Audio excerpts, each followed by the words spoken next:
From the moment I could understand things, it was clear that my older brother Tommy was the golden child, and I was just there. The girl, the afterthought. "Nicole, make sure you're home by 3:30 to help your brother with his lunch," Mom would say almost every morning before school. I was 12, Tommy was 15, and apparently, making a sandwich was too difficult for the family prodigy. "But Mom, I wanted to join the art club after school," I'd plead, knowing it was useless. "Your brother has football practice. He needs proper nutrition. You know how important that is for him." She'd give me that look, the one that said the discussion was over before it began. Meanwhile, Tommy would be sprawled on the couch, his latest iPhone in hand, a birthday gift that made my hand-me-down flip phone feel like a relic from another century. "Yeah, Nikki," he'd smirk, not even looking up from his screen, "be a good sister." Dad was even worse about it. "Nicole, this is good practice for when you're a wife," he'd say, as if that was the pinnacle of what I could aspire to. A woman needs to know how to take care of her family. Every day was the same routine. I'd rush home from school, throw together whatever Tommy wanted to eat, iron his clothes for the next day, and try to squeeze in my homework between chores. While I was doing all this, Tommy would be at one of his many after-school activities: football, debate club, computer programming classes. Mom and Dad made sure he had every opportunity available. The only person who seemed to really see me, was Grandma Rose. Her old Victorian house on the other side of town became my sanctuary. Every weekend I'd bike over there, pedaling fast through the tree-lined streets until I saw her distinctive wraparound porch come into view. "There's my girl," she'd call out from her garden, her silver hair gleaming in the sun. Inside her house, there was no hierarchy, no golden child. Just warmth, cookies, and the kind of love that didn't come with conditions. Grandma Rose's house was like something out of an old movie, all creaky floorboards, carved wooden banisters, and rooms full of fascinating treasures. Sure, the wallpaper was peeling in places, and some of the windows stuck when you tried to open them, but I loved every imperfect inch of it. It felt more like home than our pristine suburban house ever did. What made it special wasn't just the building itself, but how Grandma treated us when we were there. Whether it was Christmas, birthdays, or just a regular weekend visit, Tommy and I always got the same treatment. Same size cookies, same loving hugs, same thoughtful gifts. It drove Tommy absolutely crazy. I'll never forget the day it all came to a head. It was Tommy's 16th birthday, and Grandma had gotten us both new tablets, nice ones, but identical. Tommy took one look at his and exploded. "Are you kidding me?" He stood up, face red with anger. "Nicole gets the exact same thing as me? On my birthday?" Grandma Rose sat calmly in her antique armchair, hands folded in her lap. "Tommy, dear, I love you both equally. But that's not fair," he was practically shouting now. "Mom and Dad always give me better stuff. They know I deserve it. I'm the one with the grades, the sports achievements, the future. Nicole just exists." I felt like I'd been slapped, but before I could say anything, Grandma Rose stood up. She wasn't a tall woman, but in that moment, she seemed to tower over all of us. Thomas Michael Parker, her voice was quiet but sharp as a knife. "You will not speak about your sister that way in my house. Or anywhere else, for that matter. I will not allow it." Tommy stormed out, slamming the front door so hard that Grandma's collection of china teacups rattled in their cabinet. I expected that to be the end of it, but it wasn't. The next day, Grandma showed up at our house unannounced. I sat at the top of the stairs, listening to her talking to Mom and Dad in the living room. Her voice carried clearly, "The way you're raising these children is unacceptable. The favoritism needs to stop." "Mom, we're doing what's best for both of them," my mother tried to argue. "Really? Is that what you call it?" Grandma's voice was cold. "Well, if you want my continued financial support for their upbringing, things need to change." I couldn't believe what I was hearing. Later that night, I overheard Mom and Dad talking in their bedroom. "We can't afford to lose her money," Mom was saying. "We need it for Tommy's college fund, for all his activities. I know, Dad sighed. We'll have to play along. Give Nicole some stuff too. Keep your mother happy. Suddenly, everything changed. Within a week, I was enrolled in the piano lessons I'd been begging for since I was 10. A new iPhone appeared on my bedside table. My parents started asking about my day at dinner. The next time I visited Grandma, she was tending to her roses in the garden. She looked up at me with a knowing smile. You know, dear, she said, printing shears in hand, I get detailed reports of how every penny of my support money is spent. Your parents seem to be making much better choices lately, don't you think? It's a strange feeling when you realize your parents' love comes with conditions. Yes, they were going through the motions, asking about my day, buying me things, showing up at my school events, but their hearts weren't in it. Their eyes would still light up differently when Tommy walked into the room. I learned to accept it. At least now I had my piano lessons and didn't have to spend every afternoon being Tommy's personal maid. Sometimes acceptance is easier than hoping for change. When Tommy graduated high school and got accepted to State University 3 hours away, you'd think he'd won the Nobel Prize. Mom and Dad threw this huge party, invited all the relatives, made speeches about their brilliant son. Grandma Rose sat in the corner, watching it all with those knowing eyes of hers. For the first few months, all we heard during family dinners was how well Tommy was doing at college. He'd call home weekly, telling stories about his classes, his professors, his bright future in business. Mom and Dad would put him on speakerphone, beaming with pride. Then came the letter. I was in my senior year of high school when Dad stormed into the house waving an official-looking envelope, his face purple with rage. Tommy was on academic probation, at risk of being expelled. Turns out all those study sessions he'd been talking about were actually parties. He'd barely attended any classes. Grandma Rose showed up the next day. I'd never seen her so angry. If you don't get that boy in line, she told my parents, her voice like steel, don't expect me to pay for another college when he gets himself kicked out of this one. And believe me, no other school will take him with these grades. The threat of losing Grandma's money sent my parents into a panic. They drove to State University that very weekend. I don't know exactly what they said to Tommy, but when he called the following week, he sounded different. Subdued. For once in his life, Tommy had to face actual consequences. By some miracle, Tommy managed to pull his grades up enough to stay in school. He graduated 4 years later and decided to stay in that city, taking a job at a local company. Meanwhile, I'd gotten into the business management program at City College, just 20 minutes from home. Grandma Rose paid my tuition too, though my parents barely seemed to notice I was in college at all. When I made the dean's list, the only celebration was a phone call with Grandma. 4 years flew by, and suddenly I was graduating with honors. Grandma was there, of course, beaming proudly. My parents showed up too, though they spent most of the ceremony talking about how Tommy was doing at his new job. I didn't care anymore. I had my degree, and better yet, I had a job offer from Parker and Associates, one of the biggest marketing firms in town. When Grandma Rose passed away, it felt like the world stopped spinning for a while. The day of her funeral, I couldn't stop staring at her garden, wondering who would tend to her beloved roses now. The reading of the will was held in her attorney's office, a week after the funeral. Tommy flew in from out of state, wearing an expensive suit that somehow still made him look like a kid playing dress-up. Mom and Dad sat between us, as if they were still needed as buffers after all these years. Mrs. Rose Parker's estate, the attorney began, adjusting his glasses, is to be divided between her 2 grandchildren, Nicole and Thomas Parker. He paused, looking at both of us. The division is to be determined by their own choice. One will receive the house, and the other will receive a sum of $500,000. The first choice goes to Thomas, as the elder grandchild. Tommy actually snorted. Is this some kind of joke? He looked around the room.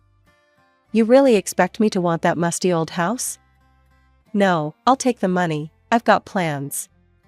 I'm going to start my own business, show everyone what I can do. Nicole can have the old lady house with all its weird smells and creaky floors. I sat there, my heart pounding. The house. Grandma's house. My sanctuary all those years. I'll take it, I said quietly, but firmly. The next few years passed in a blur of hard work and determination. At Parker and Associates, I threw myself into every project, every challenge. My team's sales numbers kept breaking records, and within 3 years, I was promoted to head of sales. The salary increases that came with my success went straight into renovating Grandma's house. I took my time with the renovation, carefully preserving the house's character while modernizing everything else. New wiring, new plumbing, a state-of-the-art kitchen that still somehow felt like it belonged in a Victorian home. The garden I did myself, learning everything I could about roses, and continuing Grandma's legacy. Mom and Dad came to visit once it was done. I watched their faces as they walked through the restored rooms, saw how their eyes widened at the crown molding, the hardwood floors, the gourmet kitchen. This is incredible. Mom ran her hand along the marble countertop. Dad nodded, then sighed. It's a shame Tommy didn't take the house. This would have been perfect for him and his new wife. And there it was. Some things never change. Speaking of which, Mom added, trying to sound casual, have you heard from your brother lately? I hadn't, of course. None of us had been invited to his wedding 6 months ago. He'd gotten married in his wife's hometown, surrounded by her family and their mutual friends. Mom had shown me pictures she'd found on Facebook, Tommy in a tux, his new wife Rebecca beaming in designer white. The doorbell rang on a Sunday afternoon while I was pruning Grandma's roses. I wasn't expecting anyone, so I took my time wiping the dirt from my hands before heading to the door. When I opened it, I nearly dropped my gardening gloves. There stood Tommy, looking nothing like the confident businessman he'd been pretending to be on social media. Beside him stood a woman I recognized from the wedding photos, Rebecca, his wife. She wore designer clothes and too much makeup, her eyes scanning my home like she was conducting an inspection. Tommy gave me an apologetic look. Can we talk privately for a minute, Nikki? We stepped into Grandma's old study, now my home office. Tommy closed the door behind us and turned to me with an expression I'd never seen before, desperation. I need your help, sis, he said, his voice barely above a whisper. The business, it's not good.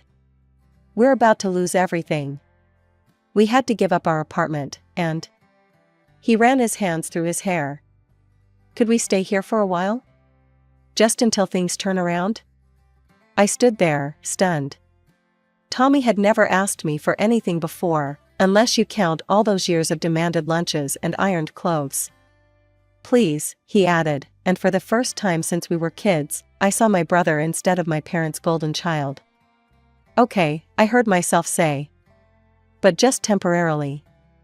The next morning, my doorbell rang again. This time it was Mom and Dad, practically bouncing with excitement. We came as soon as Tommy told us. Mom rushed past me to embrace Rebecca. Oh, sweetheart, we're so happy to finally meet you in person. For the next 2 hours, I might as well have been invisible. I served coffee, at Mom's imperious request, and listened as Rebecca charmed my parents with stories about her family's social connections and Tommy's brilliant business ventures. Nicole, Mom called out as I headed to the kitchen, be a dear and make us some lunch. Something nice, Rebecca's used to fine dining. That set the tone for the weeks that followed. I'd come home from long days at work to find Tommy and Rebecca lounging in my living room, expecting dinner to magically appear. Aren't you going to start cooking? Rebecca asked one evening, not looking up from her phone. We're starving. I just worked a 12-hour day, I replied, dropping my briefcase. Why don't you cook something? Rebecca's head snapped up, her eyes narrowing. Excuse me? You should be grateful we let you stay here at all. The least you could do is cook decent meals. I turned to Tommy, confused. He pulled me into the study again. Look, he whispered urgently, Rebecca thinks this is my house. She thinks I'm letting you stay here out of kindness. She comes from money, she's used to a certain lifestyle. If she finds out I'm basically bankrupt, his voice cracked. She'll leave me. I stared at my brother, this man who'd had everything handed to him his whole life, now reduced to begging me to lie to his wife. Fine, I said finally. I won't tell her. But you two need to start treating me with respect in my own home. No more demands, no more attitude. Deal? Deal, Tommy nodded quickly. Thank you, Nikki. I mean it. True to his word, Tommy's demands for home-cooked meals stopped. Instead, I'd come home to find takeout containers from the city's finest restaurants scattered across my kitchen counter. Rebecca would be lounging on my sofa, picking at pad thai or sushi, barely acknowledging my presence. I didn't ask questions. Honestly, I was just relieved not to be playing chef after long days at the office. I settled into my own routine, grabbing dinner from the casual cafe near work. The arrangement seemed to be working. They stayed out of my way, I stayed out of theirs. Then came the phone call. Nicole? Mom's voice had that tone, the one she used when she was about to demand something. We need to discuss the restaurant bills. Tommy told us you'd cover the expenses at the end of the month. It's nearly $3,000. I nearly choked on my coffee. Excuse me? Well, you can't expect them to starve, Mom continued, as if this was the most reasonable thing in the world. Tommy said you agreed to handle their food expenses since they're going through a rough patch. I've been putting it all on my credit card. I'll text you the account details for the transfer. I hung up. My hands were shaking as I pulled up my text messages and sent one to Tommy. Come to me, now. He must have heard something in those 2 words, because he appeared in my study within 15 minutes. Rebecca was out shopping, with whose money, I didn't want to know. Care to explain why Mom thinks I'm paying for your 5-star takeout habit? I asked, my voice deadly quiet. Tommy's face did that thing it used to do when we were kids, and he got caught in a lie, a quick flash of guilt before the excuses started flowing. Nikki, you have to understand. Understand what? That you're stealing from our parents now too? I'm not stealing, he ran his hands through his hair. I just borrowed. I was going to pay them back when things turned around. But Rebecca, she has certain expectations. If she knew how bad things really are. Stop, I held up my hand. I've heard enough about Rebecca's expectations. This ends now. I'll figure something out, he promised, his eyes pleading. Just give me more time, don't tell Rebecca, please, Nikki. I've never asked you for anything. Never asked me for anything? I stood up, my voice rising. Are you kidding me? My entire childhood was spent catering to your needs. And now you're living in my house, lying to your wife, and scamming our parents. I know, he held up his hands. I'm sorry, really. Just one more chance. I'll handle the restaurant bills. I promise. I stared at my brother, this man who had everything handed to him his whole life, now reduced to begging his little sister to keep his house of cards from collapsing. Fine, I said finally. One more chance.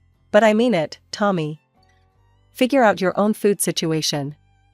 And I'm not paying a cent of those bills. Life fell into an uncomfortable routine over the next 2 months. I'd go to work, manage my department, come home to find my house looking like a hurricane had swept through it, and spend my evenings cleaning up after Tommy and Rebecca. They seemed to exist in their own bubble of leisure, lunches with our parents, dinners at expensive restaurants, shopping trips I didn't want to know the details of. Then came the day that changed everything. Tommy had left early, muttering something about a business meeting. I came home from work earlier than usual, having wrapped up a major sales presentation, looking forward to a quiet evening with a glass of wine. Rebecca was waiting for me in the living room, perched on the edge of the sofa like a queen about to deliver a royal decree. We need to talk, she announced, gesturing to the armchair across from her. Sit. I raised an eyebrow at her tone, but sat down anyway. Might as well hear whatever this was about. I'd been patient, Rebecca began, examining her manicured nails. I've watched you swagger around this house like you own the place, making everyone uncomfortable. But enough is enough. I blinked. Excuse me? From now on, you'll pay us $2,000 a month in rent. That's more than fair, given the neighborhood. She smiled tightly. And you'll resume cooking and cleaning duties. The state of this house is embarrassing, and since you're the tenant. I couldn't help it. I started laughing. Not a polite chuckle, but full-blown, tears in my eyes laughter. Rebecca's face darkened. What exactly is so amusing? I wiped my eyes, trying to catch my breath. Rebecca, honey, there seems to be a misunderstanding. This is my house, I own it. Your husband is living here because I took pity on him when he came begging at my door. The color drained from her face. You're lying. Call him, I said, leaning back in my chair. Go ahead. Ask Tommy who owns this house. Her hands shaking slightly, Rebecca pulled out her phone and dialed. Tommy answered on the second ring. Darling, her voice was sharp enough to cut glass. Nicole is spinning some ridiculous story about owning the house. Tell her she's mistaken. There was a long pause on the other end of the line. She's telling the truth, Tommy's voice crackled through the speaker. It's her house. Grandma left it to her in the will. I took the money instead to start a business, but I failed. We're broke. I've been trying to find a way to tell you. Rebecca stood up so fast she knocked over her water glass. I watched as she stormed upstairs, heard drawers slamming, closet doors banging. Within 20 minutes, she was dragging her designer suitcases down my stairs. She didn't say a word as she left. The slam of the front door echoed through the house like a gunshot. The morning after Rebecca left, I was enjoying my coffee in peaceful silence when Tommy burst through the front door. His face was twisted with rage, all traces of yesterday's contrition gone. This is all your fault, he shouted, stalking into my kitchen. Rebecca's filing for divorce. She won't even talk to me. You had no right to tell her the truth. I set my coffee cup down carefully, remembering all the times I'd backed down from his anger over the years. Not this time. No, right? I stood up slowly. This is my house, Tommy. The house you laughed at me for choosing. The house you said smelled like an old lady. The house you've been lying about to your wife while mooching off our parents. And you're telling me I had no right? You ruined everything. He slammed his fist on my counter. You've always been jealous of me, haven't you? Always waiting for a chance to get back at me. Get out. My voice was quiet but firm. Take your things and go. He stared at me for a moment, then stormed upstairs. I listened to him throwing things around in the guest room, probably breaking something expensive. I didn't care. When he came back down with his bags, he gave me one last venomous look. I had exactly 1 hour of peace before my phone rang. Mom's name flashed on the screen. How could you do this to your brother? She didn't even say hello. He's devastated. He's back home with us now, crying his eyes out. That's not my problem. Of course it's your problem. Dad's voice now. They had me on speaker. You need to give Tommy the house. It's the only way to save his marriage. Rebecca might come back if they have a proper home. I actually laughed. Are you serious? You want me to give away my house because Tommy lied to his wife and ruined his business? He's your brother. Mom was practically shrieking now. Family helps family. Really? I felt a lifetime of resentment bubbling up. Where was that family spirit when I was cooking and cleaning for Tommy as a kid? Where was it when you ignored my achievements because you were too busy praising him? The only person who ever treated me like family was Grandma, and she left this house to me. This conversation is over. 2 months later, I heard through work colleagues that Tommy's company had officially declared bankruptcy. His divorce was finalized around the same time. He was living with our parents, apparently regrouping, their favorite word for Tommy's failures.